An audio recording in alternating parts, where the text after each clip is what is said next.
ఏపీలో గ్రామ వార్డు సచివాలయ ఉద్యోగులు P4 సర్వే అనేది చేస్తున్నారు. అంటే పబ్లిక్ ప్రైవేట్ పార్ట్నర్షిప్ ప్రోగ్రామ్ అని లేదా పబ్లిక్ ప్రైవేట్ పీపుల్ పార్టిసిపేషన్ అనేసి ఇలా పేరేదైనా సరే దాని యొక్క ముఖ్య ఉద్దేశం ఒకటే.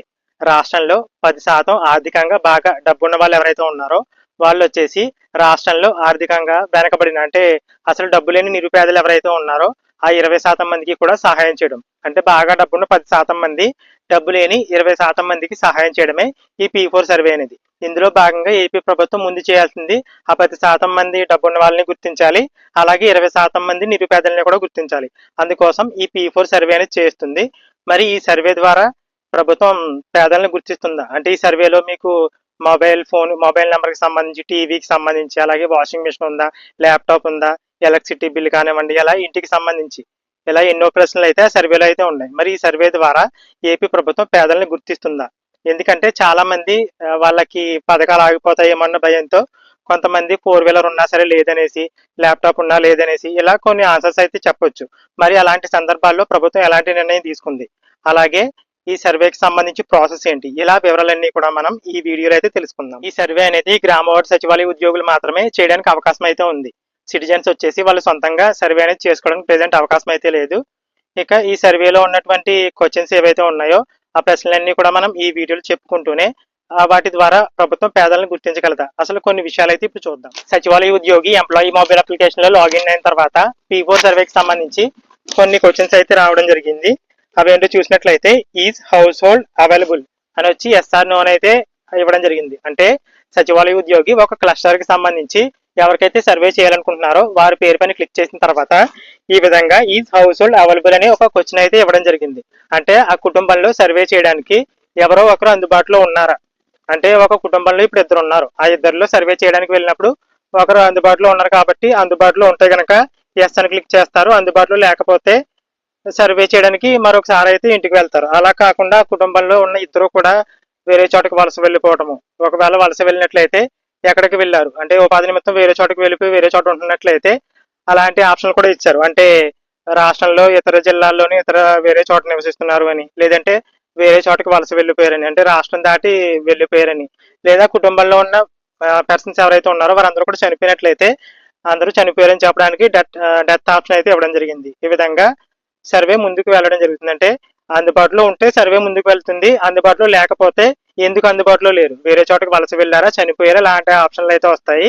ఒకవేళ అందుబాటులో లేకపోతే నో అని సెలెక్ట్ చేసి సచివాలయ ఎంప్లాయీ బయోమెట్రిక్ అయితే వేయవలసి ఉంటుంది. అంటే సచివాలయ ఎంప్లాయీ ఈకేవైసీ వేయవలసి ఉంటుంది. బయోమెట్రిక్ ద్వారా కానీ, ఫేస్ ద్వారా, ఇరిస్ ఏదో విధంగా ఓటీపీ ద్వారా అయినా సరే వాళ్ళు ఈకేవైసీ అనేది చెయ్యాలి. ఇక్కడ మీరు గమనించినట్లయితే సర్వే మొత్తం పూర్తయిన తర్వాత సిటిజన్ బయోమెట్రిక్ కాకుండా సచివాలయ ఎంప్లాయీ బయోమెట్రిక్ అయితే అడగడం జరుగుతుంది.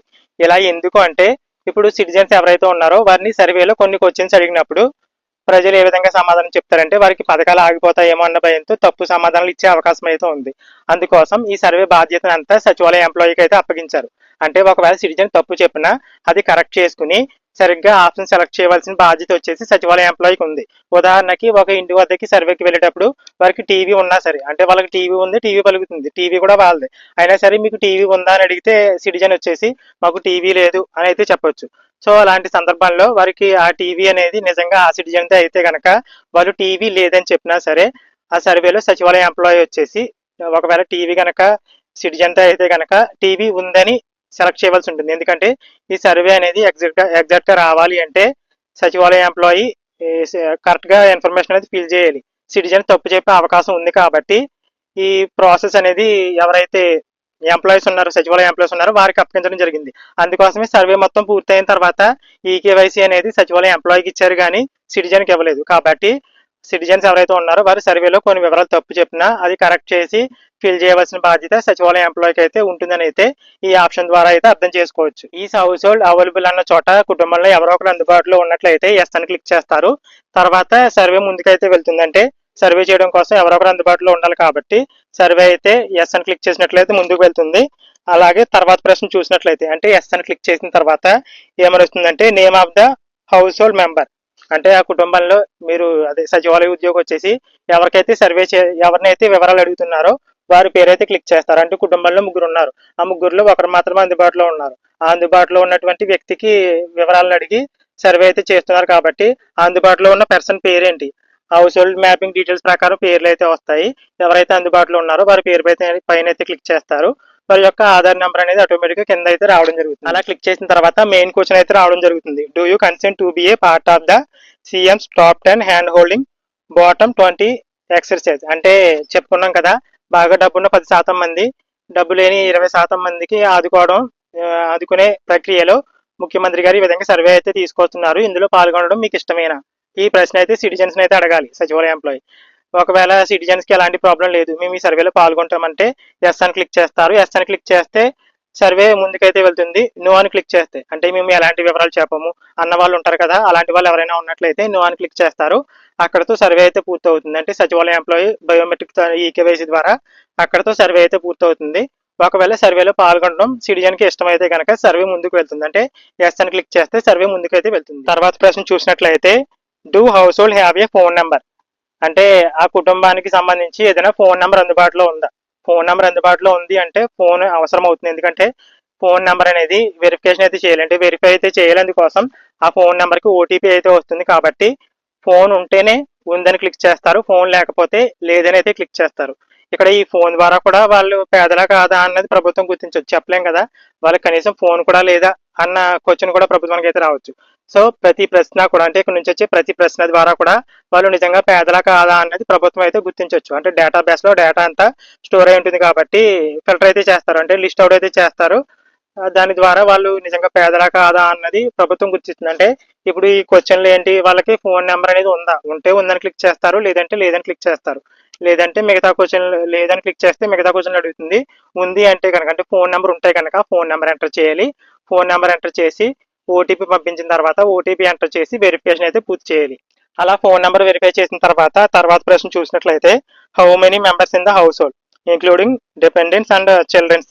ఇక్కడ కౌంట్ అయితే వేయాలి. అంటే ఆ కుటుంబంలో మొత్తం ఎంతమంది ఉన్నారు చిన్న పిల్లలతో సహా, అంటే వాళ్ళ పనులు వాళ్ళు చేసుకునే వాళ్ళు ఉంటారు. అంటే ఇంట్లో ఉన్న కొంతమందికి వాళ్ళు సొంతంగా వారి పని వాళ్ళు చేసుకోలేరు, ఎవరో ఒకరు సహాయం చేస్తారు, వాళ్ళని కూడా కౌంట్ చేయాలన్నమాట.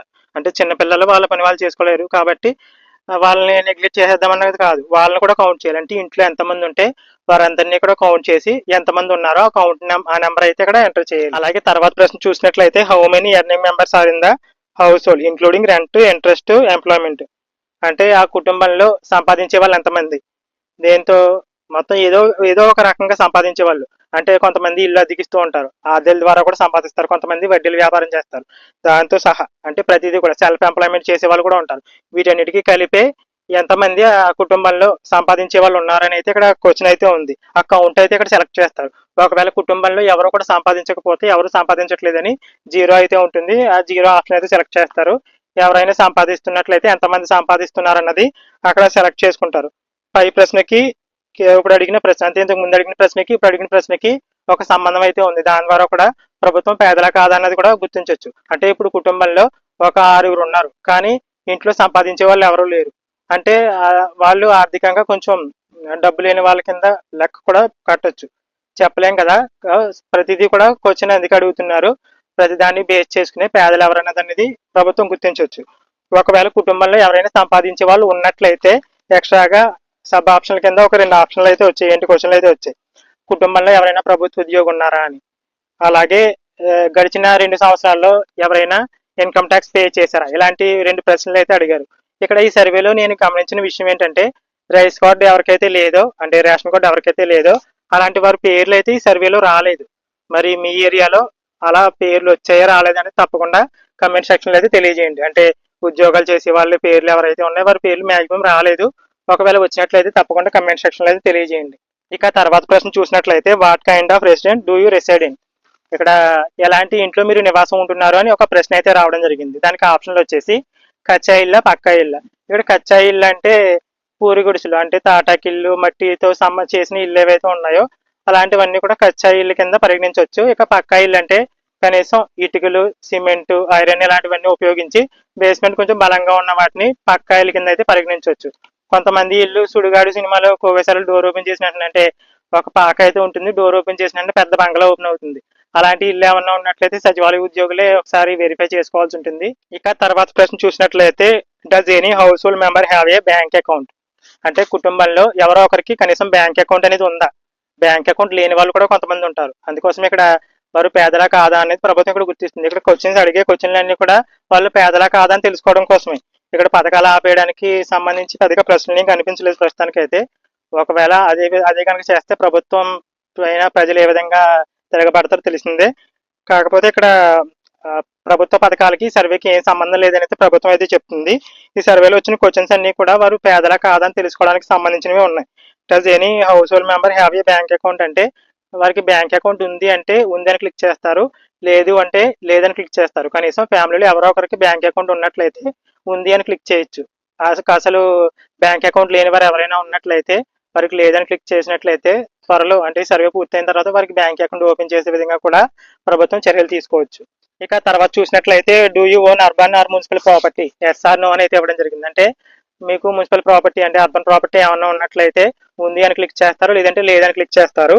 అలాగే do you own non commercial 4-వీలర్ వెహికల్ అంటే ఉపాధి నిమిత్తం కాకుండా వైట్ కలర్ అంటే నెంబర్ ప్లేట్ ఉంటుంది కదా, వైట్ కలర్ నెంబర్ ప్లేట్, అలాంటి నెంబర్ ప్లేట్ తో 4-వీలర్ ఏదైనా ఉన్నట్లయితే ఉందని క్లిక్ చేస్తారు, లేకపోతే లేదని క్లిక్ చేస్తారు. ఉపాధి నిమిత్తం కొనుక్కున్న వాటికి ఈ ఆప్షన్లు అయితే సెలెక్ట్ చేయకూడదు. అంటే ఎస్ అని సెలెక్ట్ చేయకూడదు, నో అనే సెలెక్ట్ చేయాలి. ఉపాధి నిమిత్తం అంటే అది ఎల్లో కలర్ నెంబర్ ప్లేట్ వస్తుంది కాబట్టి నో అని క్లిక్ చేయాలి. వైట్ కలర్ నెంబర్ ప్లేట్ ఉంటే కనుక ఎస్ అని క్లిక్ చేయాలి. ఇక్కడ ఈ క్వశ్చన్ చూసినట్లయితే వారు పేదలా కాదని తెలుసుకోవడానికి కన్ఫామ్ గా ఈ ప్రశ్నలు అయితే తీసుకుంటారు. ఎందుకంటే వారికి పేదలు అయితే 4-వీలర్ ఎందుకు ఉంటుంది, ఇలాంటివి ఎందుకు ఉంటాయన్న ఉద్దేశంతో ప్రభుత్వం ఉంటుంది కాబట్టి ఇలాంటి క్వశ్చన్స్ అయితే యాడ్ చేశారు. ఇక తర్వాత ప్రశ్న చూసినట్లయితే డూ యూ ఓన్ ఏ 2-వీలర్ అంటే మీకు 2-వీలర్ ఉందా లేదా, అంటే మోటార్ సైకిల్ ఏదైనా ఉందా లేదా అని ఇక్కడ అయితే అడుగుతున్నారు. ఉంటే ఉంది అని, లేదంటే లేదు అని అయితే క్లిక్ చేస్తారు. ఇక తర్వాత ప్రశ్న చూసినట్లయితే do you have an electricity connection అంటే మీకు ఎలక్ట్రిసిటీ కనెక్షన్ అనేది ఉందా, అంటే కరెంట్ మీటర్ అనేది మీ ఇంటికి ఉందా. ఉంది అంటే ఉంది అని క్లిక్ చేస్తారు, లేకపోతే లేదని క్లిక్ చేస్తారు. ఇక్కడ ప్రభుత్వం ఎక్స్ట్రాగా ఒక ఆప్షన్ అయితే ఇవ్వాలి. ఏంటి అంటే అద్దె ఇంటికి సంబంధించి. ఎందుకంటే ఇంతకు ముందు క్వశ్చన్ గురించి అయితే చెప్పుకున్నాం, ఎలాంటి ఇంట్లో నివాసం ఉంటున్నారని. అది అద్దిల్లా సొంత ఇల్లు అనేది కూడా అడగాలి. అలాగే రెంట్ ఎంత కడుతున్నారు ఇలాంటి ప్రశ్నలు కూడా అడగాలి. ఎందుకంటే మీరు పేదవాళ్ళ కాదా అని గుర్తించే సర్వేలో అలాంటి ప్రశ్నలు కూడా ఉండాలి. కానీ ప్రభుత్వం అలాంటి ప్రశ్నలు ఏవి ఏర్పాటు చేయలేదు. ప్రస్తుతానికి అలాంటి ప్రశ్నలు ఏమి లేవు కాబట్టి మీరు అద్దె ఇంట్లో ఉంటున్నా సరే ఆ అద్దె ఇంటికి సంబంధించిన వివరాలు చెప్తారు, మీ సొంత ఇల్లు కింద చెప్తారు. ఎందుకంటే ప్రస్తుతానికి ప్రభుత్వం అలాంటి క్వశ్చన్స్ ఏమి ఏర్పాట్లు చేయలేదు. మేము అద్దె ఇంట్లో ఉంటున్నాం, మనకి అద్దెకి సంబంధించి ఓనర్ పేరు మీద ఉంది మీటర్, ఇలాంటి ప్రశ్నలు ఏమి లేవు కాబట్టి అది అద్దెలైనా సరే దానికి సంబంధించి ఇంట్లో టీవీ ఉంటే ఆ ఇంట్లో టీవీ ఉంటే టీవీ ఉందని ఇలాంటి ఆప్షన్లు సెలెక్ట్ చేస్తారు. ఇక కరెంట్ మీటర్ ఉన్న వారికి సంబంధించి మరొక ప్రశ్న అయితే ఉంది. కరెంట్ మీటర్ ఉంటే కనుక ఎంత బిల్లు వస్తుంది, అంటే ప్రతి నెల ఎంత బిల్లు అనేది మీరు కడుతున్నారన్న దానికి సంబంధించి ఇక్కడ ఒక క్వశ్చన్ అయితే ఇచ్చారు.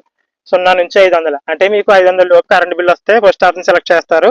500 నుంచి 1000 మధ్య వస్తే మరొక ఆప్షన్ ఇచ్చారు. 1000 రూపాయల నుంచి 2500 వరకు ఒకటి, 2500 నుంచి 5000 వరకు, 5000 కంటే ఎక్కువ, ఇలాంటి ఆప్షన్లు అయితే ఇచ్చారు. ఒకవేళ మీరు నెలవారీ కరెంట్ బిల్ అనేది ఎంత వస్తుందో ఆ అమౌంట్ అయితే ఇక్కడ ఇచ్చారు. ఆ అమౌంట్ అయితే మీరు అయితే సెలెక్ట్ చేసుకోవాలి. యావరేజ్ గా ప్రతి నెల ఎంత వస్తుందో మీకు ఐడియా ఉంటుంది కదా, ఆ అమౌంట్ అయితే ఇక్కడ చెప్తారు, సెలెక్ట్ చేసుకోవాలి. తర్వాత ప్రశ్న చూసినట్లయితే how do you access drinking water అంటే మీరు త్రాగునీరు అనేది మీ ఇంటికి ఏ విధంగా పొందుతున్నారు. ట్యాప్ వాటర్ ఎట్ హోమ్ అంటే మీకు ఇంట్లోనే ట్యాప్ అయితే ఉంది, దాని ద్వారా మీరు వాటర్ అయితే పొందుతున్నారు. లేదా పబ్లిక్ ట్యాప్ అంటే ప్రభుత్వం ఏర్పాటు చేసిన కుళాయిలు అయితే ఉన్నాయి, వాటి ద్వారా మీరు త్రాగునీరు అయితే పొందుతున్నారు. అలాగే tube wells or bore wells అంటే మోటార్లు అయితే ఉంటాయి కదా, మోటార్లు అయితే బిగించుకుని ఆ నీరు అయితే మీరు తాగుతున్నారు. అలాగే డగ్ వెల్స్ ఆర్ స్ప్రింగ్స్ అంటే బావులు అవి ఉంటాయి కదా గుంతల్లాగా, అలాంటి వాటి నుంచి మీరు నీరు అయితే సేకరించుకుని తాగుతున్నారు. లేదా ట్యాంకర్ ట్రక్స్ అంటే కొన్ని చోట్ల నీరు అందని పరిస్థితుల్లో పంచాయతీ కానీ ఎవరో మున్సిపాలిటీ కానీ ట్యాంకర్ల ద్వారా వచ్చి నీళ్ళు అయితే అందిస్తారు కదా, అలాంటి సందర్భాల్లో. ఇంకా బాటిల్ వాటర్ కొంతమంది కొనుక్కుని తాగుతారు నీళ్లు.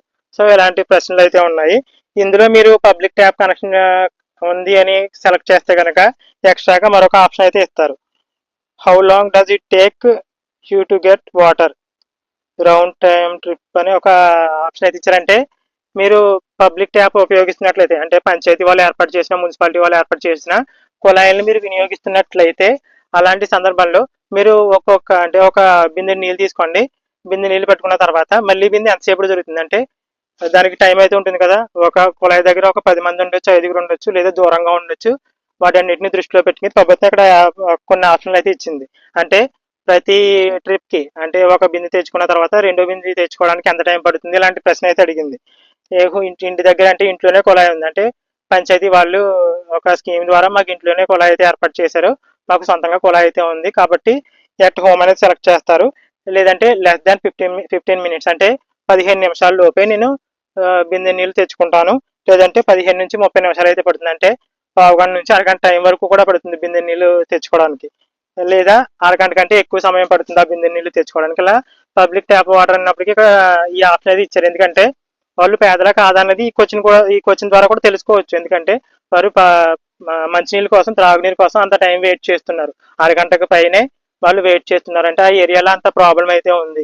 ఇలాంటి ఆలోచన ప్రభుత్వానికి అయితే వచ్చి ఉండొచ్చు. అలాగే తర్వాత ప్రశ్న చూసినట్లయితే which of the following asset do you own, అంటే కింద ఇచ్చినటువంటి లిస్ట్ లో మీరు కలిగి ఉన్నటువంటి ఆస్తులు లేదా వస్తువులు ఏంటని అయితే ఇక్కడ అడుగుతున్నారు. Laptop or computer, TV, fridge, washing machine, AC, none of the above. ఒకవేళ ఇప్పుడు చెప్పిన లిస్ట్ లో ఏది లేకపోతే none of the above click చేస్తారు. ఒకవేళ ఏదైనా ఉన్నట్లయితే టీవీ కానీ, ఫ్రిడ్జ్ కానీ, లేదా ఇవన్నీ ఉన్నా సరే అన్ని సెలెక్ట్ చేయడానికి ఉంది. లేదా 1, 2 ఉన్నా, ఎన్ని ఉంటే అన్ని సెలెక్ట్ చేయడానికి ఇక్కడ ఆప్షన్ అయితే ఇచ్చారు. బాక్స్ అయితే ఇస్తారు, అక్కడ టిక్ చేయవలసి ఉంటుంది. ఇక్కడ కొంతమంది టీవీ, ఫ్రిడ్జ్, వాషింగ్ మిషన్ ఉన్నా సరే లేవని క్లిక్ చేస్తారు. సచివాలయం ఎంప్లాయీస్ వచ్చేసి ఒకసారి చెక్ చేసుకుని కరెక్ట్ గా సర్వే అయితే చేయండి. మీకు తెలిస్తే సర్వే చేయండి, తెలిసి కూడా లేదని పెడితే మనం ఏం చేయలేం. కానీ ఎందుకంటే ఇప్పుడు సాధారణంగా అందరి ఇళ్లలో కూడా టీవీ అయితే ఉంటుంది. కొంతమంది టీవీ ఉన్నా సరే లేదని చెప్పొచ్చు. సో దీని ద్వారా కూడా వాళ్ళు పేదలా కాదని ప్రభుత్వం గుర్తిస్తుంది. ఎందుకంటే సాధారణంగా అందరి ఇళ్లలో కూడా టీవీ, ఫ్రిడ్జ్ ఇలాంటివి అయితే కామన్ గా ఉంటున్నాయి. ఒకవేళ అవి కూడా లేవంటే అవి కూడా లేవా అన్న అంటే షార్ట్ లిస్ట్ తయారు చేస్తారు. అంటే ఉన్నటువంటి జనాల్లో, ఫ్యామిలీస్ లో కొంచెం షార్ట్ లిస్ట్ తయారు చేస్తే ఇలాంటి లేని వారికి సంబంధించి పేదలు అని గుర్తించవచ్చు. అంటే వీళ్ళకి అంటే మిగిలిన వారికి పథకాలు ఆపేస్తారని కాదు, అందరికీ పథకాలు అయితే అందుతాయి. కాకపోతే వీళ్ళు నిరుపేదలను గుర్తించడానికి ఇలాంటి క్వశ్చన్స్ అయితే ప్రభుత్వం ఏర్పాటు చేసిందని అయితే నేనైతే భావిస్తున్నాను. ఇక తర్వాత ప్రశ్న చూసినట్లయితే what kind of cooking fuel do you use అని ఇచ్చి ఎల్పిజి ట్రెడిషనల్ అని 2 ఆప్షన్లు అయితే ఇచ్చారు. అంటే ఎల్పిజి కనెక్షన్ లేదంటే కట్టెలు పొయ్యి యూజ్ చేస్తున్నారా, ఇలా 2 ఆప్షన్లు అయితే ఇచ్చారు. ఆ రెండిట్లో మీరు ఎల్పిజి కనెక్షన్ యూజ్ చేస్తే ఎల్పిజి కనెక్షన్ అనేసి, లేదంటే ట్రెడిషనల్ అని అయితే సెలెక్ట్ చేయవలసి ఉంటుంది. ఇక్కడితో P4 సర్వేకి సంబంధించి ప్రశ్నలన్నీ కూడా పూర్తయిపోయాయి. ఈ సర్వే మొత్తం పూర్తయిపోయింది కాబట్టి సచివాలయ ఉద్యోగం వచ్చేసి వివరాలన్నీ కూడా వెరిఫై చేసుకుని వారి యొక్క ఈకేవైసీతో సర్వే అనేది అంటే డేటా అనేది సబ్మిట్ చేయవలసి ఉంటుంది. ఇలా సర్వే మొత్తం పూర్తి అయిపోయిన తర్వాత ప్రభుత్వం పేదలను అయితే గుర్తిస్తుంది కదా, వారికి ఎక్స్ట్రాగా ఏదైనా పథకాలు అయితే తీసుకురావచ్చు. అంటే వారిని ఆర్థికంగా ముందుకు తీసుకువెళ్ళడానికి ప్రభుత్వం ఎలాంటి ఏర్పాట్లు చేస్తే బాగుంటుంది, ఎలాంటి చర్యలు తీసుకోవాలి, ఎలాంటి చర్యలు అయితే ప్రభుత్వం తీసుకుని వారు ఆర్థికంగా ముందుకు వెళ్ళేలాగా ప్రభుత్వం ఏర్పాట్లు చేయడం కోసం ఈ విధంగా పేదలను అయితే ప్రభుత్వం గుర్తిస్తుంది. ఇక మిగిలిన 10% ఎవరైతే బాగా డబ్బు ఉన్న వాళ్ళు ఉన్నారో వారిని ఏ విధంగా గుర్తిస్తుందో ప్రభుత్వం చూడాలి మరి. ఎందుకంటే ఆ 10% మంది వచ్చేసి మాకు బాగా డబ్బు ఉంది, మేము అమౌంట్ ఖర్చు పెడతామని ఇలా ఇసిరేరు కదా. అలా ఆ 10% మందిని కూడా ముందుకు తీసుకురావడం ప్రభుత్వానికి ఉన్న పెద్ద పని. కాబట్టి ఆ 10% మందిని ఎలా గుర్తిస్తుందో చూద్దాం.